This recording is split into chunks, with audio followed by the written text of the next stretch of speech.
you with it, drop it.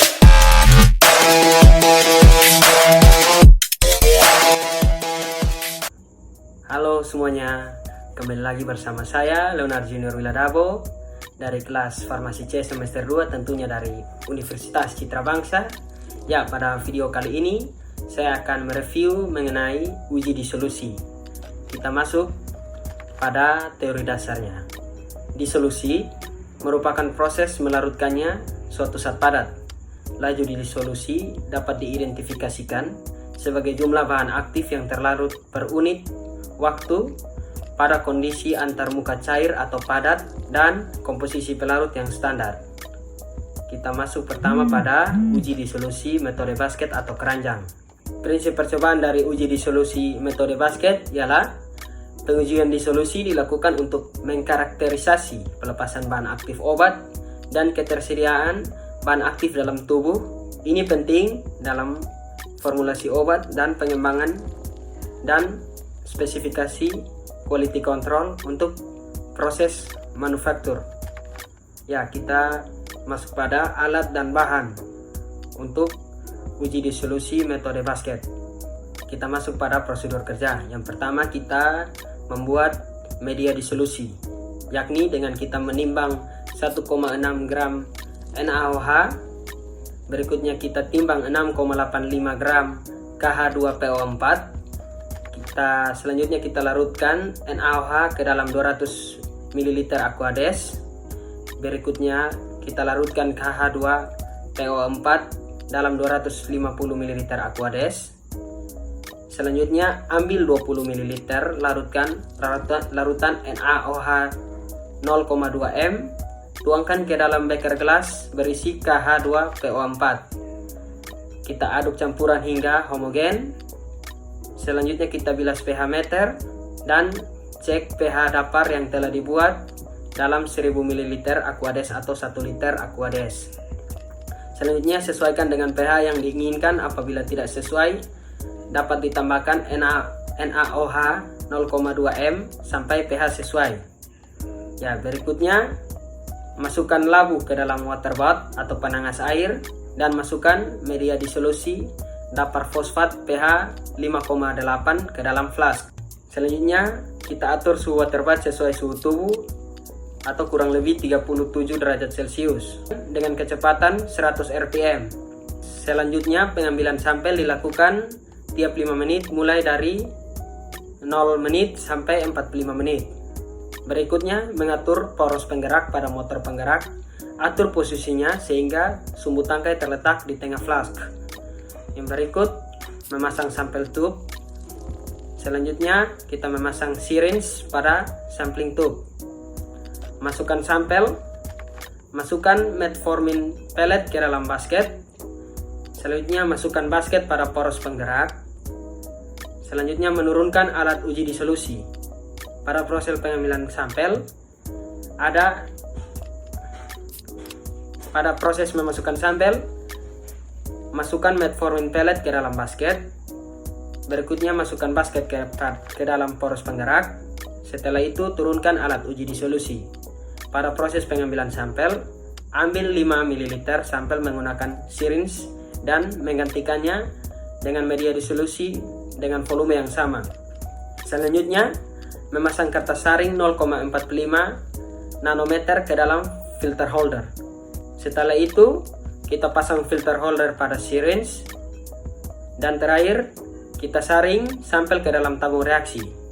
Tahap berikutnya adalah mengukur absorban larutan sampel dengan instrumen spektrofotometri UV FIS pada panjang gelombang 233 nanometer.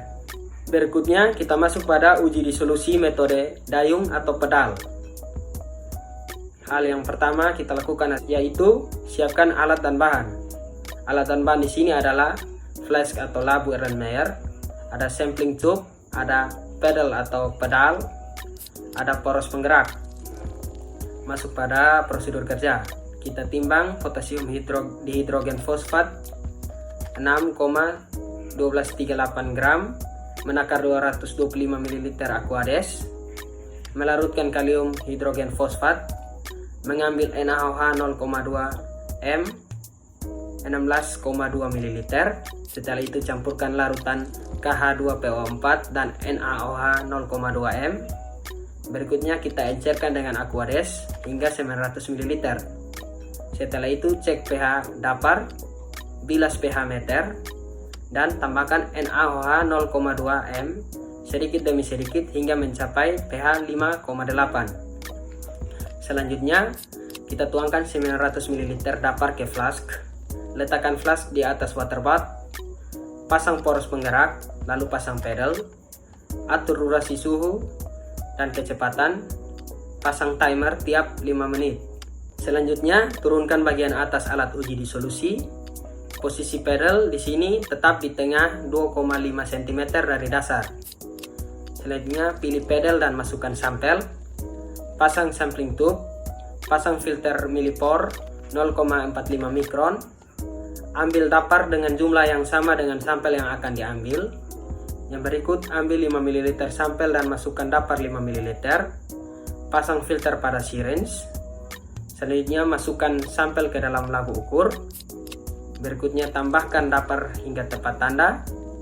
Ya, tahapan ini kita ulangi setelah 10 menit, 15 menit, 20 menit, 25 menit, dan 30 menit. Kita lakukan pembacaan absorban menggunakan spektrofotometri UV FIS. Hasil pengamatan dan analisis data. Yang pertama, larutan standar STD1 dengan konsentrasi 2,096 mg per liter. Absorbannya 0,1356.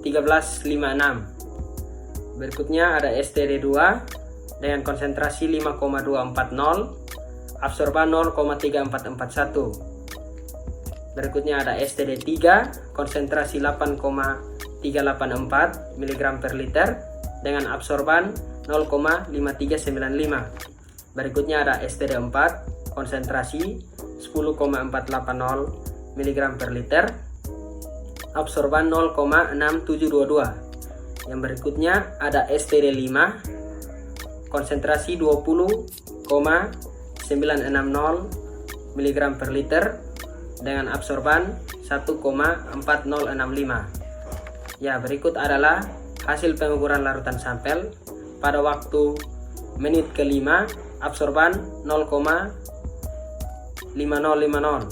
Pada waktu menit ke-10, absorban 0,8699. Pada menit ke-15, absorbannya 1,1160. Pada menit ke-20, absorbannya 1,7698. Pada menit ke-25, absorbannya 1,5335. Dan pada menit yang terakhir atau 30, absorbannya 0,6924. Perhitungan konsentrasi paracetamol berdasarkan waktu absorban larutan sampel sama dengan Y. Jadi Y sama dengan 0,0674 dikali min 0,0161. Maka kita dapat memperoleh hasil X pada waktu ke-5 sama dengan 7,7314 rpm. X pada waktu 10 mendapat hasil 13,1454 rpm. Sedangkan X pada waktu ke menit ke-15 yaitu 16,7952 ppm. Sedangkan X pada waktu menit ke-20 mendapatkan hasil 26,4955 ppm. X pada waktu ke menit ke-25 mendapatkan hasil 22,9896 ppm. Dan pada waktu yang terakhir X pada waktu yang ke-30 mendapat hasil 10,5104. Ya, sekian video dari saya kali ini. Kiranya video ini dapat berguna bagi sobat farmasi di luar sana. Salam farmasi.